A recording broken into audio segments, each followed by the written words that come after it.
할렐루야. 오늘 성령 집회의 기도에 오신 여러분들을 주님의 이름으로 환영하고 축복합니다. 오늘 우리가 함께 기도할 때에 또 하나님께서 주시는 세상과 바꿀 수 없는 참 기쁨으로 말미암아 믿음으로 살아나가는 우리 모두가 될 수 있기를 주님의 이름으로 간절히 축복합니다. 아멘. 오늘 빌립보서는 4장으로 된 짧은 서신서입니다. 그리고 총 104절로 되어 있습니다. 이 말씀을 준비하면서 또 짧은 책이기 때문에 처음부터 한번 쭉 읽어봤는데요. 예전에도 몰랐지만 다시 한번 이 책을 읽을 때에 계속적으로 반복되는 단어가 있었습니다. 그것은 기쁨과 또 기뻐하라라는 단어였습니다. 104절밖에 안 되는 짧은 그 서신서에 총 17번. 몇 번이라고요? 네, 17번이나 나오는 그런 단어가 반복되는 것을 볼 수가 있었습니다. 그 중에 한 절에 이 기뻐하라라는 단어가 2번이나 나오는 단어가 있었는데요. 구절이 있었는데요. 그것은 빌립보서 4장 4절입니다. 우리 이 말씀 같이 한번 읽어볼까요? 시작! 주 안에서 항상 기뻐하라. 내가 다시 말하노니 기뻐하라. 아멘. 사도 바울이 과연 어떠한 상황이었기에 이렇게 기뻐하라라는 단어를 반복적으로 사용하고 있을까요? 빌립보서에는 사도 바울이 지금 어떠한 상황에 있는지 정확히는 알 수 없지만 유추할 수 있는 단어들이 반복적으로 또 나와 있습니다. 바로 빌립보서 1장에 나와 있는데요. 우리 성경책을 한번 펴보시죠. 우리 빌립보서 1장을 한번 보도록 하겠습니다. 빌립보서 1장에 보니까 7절을 한번 보실까요? 7절 중간 부분에 나의 매임과 라고 되어 있습니다. 우리 볼펜이 있으신 분들은 나의 매임이라는 부분에 한번 동그라미를 쳐보시면 좋을 것 같아요. 그리고 14절입니다. 앞부분인데요. 나의 매임으로 라고 되어 있고요. 그리고 17절입니다. 앞부분에 나의 매임에 라고 되어 있습니다. 이 매임이라는 단어를 1장에 서신절을 시작하면서 사도 바울이 매임이라는 단어를 통하여서 지금 자기 자신이 감옥에 갇혀 있음을 이야기하고 있습니다. 그런데 여러분, 감옥에 갇혀 있는 사람이 편지에 기뻐하라라는 단어를 반복적으로 쓰고 있는데 이 상황이 이해가 가십니까? 예, 이해가 잘 안 가죠. 왜냐하면 감옥 밖에 있는 사람이 감옥에 갇혀 있고 자유가 없는 사람에게 위로하거나 격려의 메시지를 보내야 되는데 이것은 반대로 감옥에 갇혀 있는 사도 바울이 밖에 있는 성도들에게 기뻐하라라고 설명하고 있습니다. 그럼 이 사도 바울이 이야기하는 기쁨은 어떤 기쁨일까요? 그 기쁨은 상황과 환경을 뛰어넘는 기쁨이었습니다. 그리고 세상이 이야기하는 어떠한 조건이 있고 무엇을 가져야지만 기쁘다라고 표현을 하는 것이 아니라 사도 바울이 이야기하는 이 기쁨은 순수하고 깨끗한 바로 조건이 없는 기쁨이었다라는 것입니다. 감옥에 갇힌 상황에서 감옥 밖의 성도들에게 기뻐하라라고 권면하는 사도 바울의 모습을 보면서 오늘날 우리 역시 어떠한 상황 속에서도 주님 안에서 진정한 기쁨을 누릴 수 있음을 깨달아야 할 것입니다. 우리가 함께 읽은 본문 말씀을 통하여서 사도 바울이 누리며 또 우리에게 지금 권면하고 있는 기쁨을 우리도 가지기 위해서 또 소유하기 위해서 누리기 위해서 어떤 신앙을 가져야 하는지 오늘 말씀을 통해 함께 은혜를 나누고자 합니다. 우리 오늘 첫 번째 말씀, 우리 12절 말씀 같이 한번 읽어보겠습니다. 12절입니다. 시작!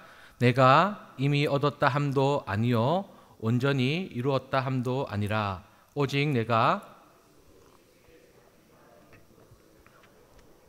가노라. 아멘. 사도 바울은 이 12절 말씀을 통해 자기 자신이 아직은 완벽한 상태가 아니라고 솔직하게 고백하고 있습니다. 과거의 성공이나 그리고 경험에 의해서 또 실패와 자만과 좌절에 머무르지 않고 매일매일을 새롭게 하나님을 향한 그 노력을 계속해서 이어나가야 한다라고 말하고 있습니다. 우리 인생의 그리고 우리의 신앙의 여정도 이와 똑같습니다. 우리가 오늘의 안락함에 머무르거나 이미 충분히 성취했다고 안일하게 여기기보다는 계속해서 하나님께서 우리에게 부르신 그 부름의 상, 즉 영원한 상급을 향하여서 달려나가야 합니다. 여기서 달려간다라는 표현은 단순한 육체의 행위를 넘어서 매일매일의 신앙 상황에서 스스로를 단련하고 또 목표를 향하여서 확고한 의지를 행동으로 표현하는 것을 의미합니다. 달려간다는 표현을 이 12절뿐만 아니라 14절에서도 같은 표현을 사용합니다. 그리고 사도 바울은 이 빌립보서의 서신서 외에도 다른 편지 곳곳에서도 이와 같은 표현을 자주 사용하였는데요. 고린도전서 9장에는 다름질하는 자들이라는 표현을 했고, 그리고 디모데후서 4장에는 나의 달려갈 길을 마치고라는 표현을 사용하였습니다. 사도 바울은 죽는 그 순간까지 어느 누구보다 열정적으로 사역을 감당하였습니다. 감옥에 갇혀 복음을 전할 수 없는 지금 이 상황에서도 기도로서 간수의 그 복음을 전하기도 했고요. 기적을 일으켜서, 그리고 복음을 전할 수 있는 일이라면 어느 누구라도 상관없이, 상황도 상관없이 복음을 전하게 되었습니다. 그리고 편지를 통하여서 여러 지역에 있는 성도들에게 자기가 선교를 통하여서 세웠던 그 교회들을 향하여서 수많은 편지를 쓰면서 상황을 뛰어넘는 복음을 향한 의지와 노력과 열정이 사도 바울의 삶을 이끌었다라는 것입니다. 여기서 여러분들에게 질문합니다. 그리고 스스로 한번 답해 보시기를 바랍니다. 여러분은 지금까지의 삶 속에서 스스로 완벽한 상태라고 생각한 적이 있습니까? 오늘 말씀을 통해 아직 이루어지지 않는 목표를 향해 어떤 열정으로 달려가야 할지 깊이 묵상하고 그렇게 실천할 수 있는 믿음으로 살아가는 우리 모두가 될 수 있기를 주님의 이름으로 간절히 축복합니다. 아멘. 그리고 그 정답을 그리스도 예수 안에서 찾아서 삶으로 나타내기를 소망합니다. 주님을 향한 사랑이 나의 열정이 되고 믿음으로 달려나아가는 복된 인생이 되기를 소망합니다. 믿음의 달리기를 잘하기 위해서는 꼭 필요한 것이 있는데요. 그것은 바로 분명한 목표를 향해 달려가야 한다는 것입니다. 우리 오늘 14절 말씀 같이 한번 읽어보겠습니다. 14절입니다. 시작. 둯대를 향하여 그리스도 예수 안에서 하나님이 위에서 부르신 부름의 상을 위하여 달려가노라. 아멘. 사도 바울에게 있어 둯대는 무엇이었을까요? 사도 바울에게 있어 둯대는 단순한 목표물이 아니었습니다. 그것은 하늘에 마련된 부름의 상, 즉 천국의 상급을 의미합니다. 바울은 수없이 맞은 돌과 채찍질, 그리고 감옥 생활, 심지어 배가 부서지는 위기까지 겪었지만 이러한 고난 속에서도 그는 결코 포기하지 않았습니다. 많은 신학자들이 사도 바울을 이미지로 떠올릴 때에 뭔가 구부정하고 또 얼굴은 뭔가 아주 주눅 들어 있는 그런 모습입니다. 그것이 왜 그렇게 표현했냐면 바로 간질 때문이라고 많은 사람들이 이야기하는데요. 그 간질이 사도 바울의 그 인생에서 늘 있었던 이유는 뭐냐면 돌에 맞아서 한쪽이 마비되었기 때문에 그렇게 다리를 절거나 구부정한 모습을 하고 있다라는 겁니다. 사도 바울의 열정을 돌이든지 채찍질이든지 심지어 자신을 죽이려는 사람들 앞에서도 그의 열정을 끊어지지 못했다라는 것이죠. 그의 열정은 바로 오직 예수 그리스도 안에 있는 소망에 뿌리를 두고 있었기 때문에 사람의 힘으로는 절대로 막을 수가 없었습니다. 오늘날 우리도 주님의 부르심과 약속하신 그 상을 바라볼 때에 세상의 아픔과 시련 속에서도 흔들리지 않는 믿음의 경주를 계속할 수가 있습니다. 한 마라톤 선수가 있습니다. 그 선수는 처음 출발 신호를 듣고 열정을 가지고 온 힘을 다해 출발하지만 얼마 가지 못해 체력의 한계와 여러 장애물을 만나게 됩니다. 그러나 그가 끝까지 포기하지 않을 수 있는 이유는 바로 결승선을 향한 끝없는 소망과 목표가 그를 움직이게 한 것입니다. 우리의 삶의 경주도 분명한 목표, 즉 바로 예수 그리스도를 바라보는 소망을 향해 달려나갈 때에 어떠한 고난도 이겨낼 수가 있습니다. 우리 각자는 주님께서 허락하신 짧은 생애 동안 끊임없이 노력하고 그리고 자기 자신을 절제하며 하나님의 부르심에 응답하는 삶을 살아야 합니다. 실제로 우리 삶에서 때로는 과거의 상처나 실패가 우리의 발목을 잡을 때가 있습니다. 하지만 그것들은 우리를 멈추게 할 수는 없습니다. 사도 바울은 오직 주님의 은혜와 부르심을 기억하며 하루하루 달려갔습니다. 이제 우리도 그리스도 안에서 끊임없이 달려가는 인생의 자세를 잡아, 신앙의 자세를 잡아 주님께 영광 돌리는 삶을 살아가기를 축복합니다.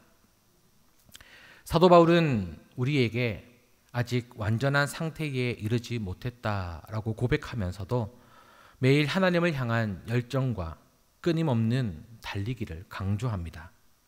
바울은 이런 고백은 우리에게 겸손하게 현재의 자신을 바라보게 하고 동시에 예수 그리스도 안에 있는 약속의 상을 바라보며 한 걸음씩 앞으로 나아가야 한다라는 중요한 깨달음을 줍니다.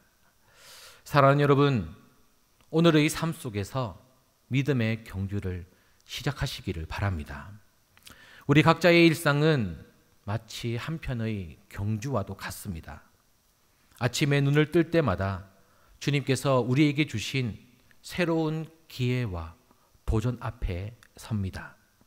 그럴 때 우리는 먼저 우리 자신에게 솔직해져야 합니다. 우리가 완전하지 않음을 인정하는 용기, 그리고 오늘도 주님께서 우리를 부르시고 우리가 주님께 의지하여서 변화되는 모습을 꿈꾸는 결단이 필요합니다. 그리고 매일의 삶 속에서 달리기의 순간들을 찾아보십시오. 직장에서의 도전, 가정에서의 갈등, 혹은 사람 간의 관계 속에서 오는 소소한 오해들, 이런 어떠한 상황 속에서도 예수 그리스도 안에서라는 눈높이를 잃지 않고 하나님을 바라본다면 우리의 모든 고난은 값진 훈련의 과정이 될 것입니다. 빌립보서 3장 14절에서 말한 표대를 향하여 달린다라는 표현은 단순히 목표를 세우는 것을 넘어 주님께서 우리 각자에게 부어주신 사명과 그 속에 감추어진 소망을 의미합니다.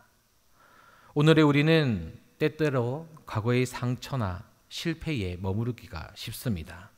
그러나 사도 바울처럼 잡힌 것, 즉 그리스도 안에서 구속된 우리의 정체성을 기억할 때에 시련 속에서도 희망의 불씨를 놓지 않을 수 있습니다. 우리 각자가 매일의 기도와 말씀 묵상하며 주님의 사랑과 부르심을 되새기며 한 걸음씩 앞으로 달려나아갈 때에 삶의 어떠한 장애물조차도 극복할 수 있는 믿음의 체력이 자라날 것입니다. 이제 우리 각자가 자신의 삶 속에서 사도 바울의 경주 비유를 어떻게 적용할 수 있을지 스스로 묵상해 보시기를 바랍니다. 하루를 시작하는 아침 혹은 밤에 잠자리에 들기 전에 주님과의 대화를 통해 오늘의 도전과 고난 그리고 감사한 일들을 돌아보며 자신의 마음을 다 잡으시기 바랍니다. 매일의 성경 읽기나 교회 내의 작은 봉사활동 등을 통하여서 오늘 한 걸음이라도 주님의 부르심을 향해 달려가기로 결심합시다. 나의 완성되지 못함을 그대로 인정하면서도 서로의 아픔과 부족함을 함께 나누는 공동체 안에서 서로를 격려하며 기쁨을 함께 나누는 삶을 실천합시다. 이제 모두는 완벽하지 않은 존재입니다. 그러나 주님 안에서 우리가 가진 부족함은 오히려 은혜로 채워져 가고 있고요. 그리스도의 사랑 안에서 새로운 능력과 사랑으로, 힘으로 변화될 것입니다.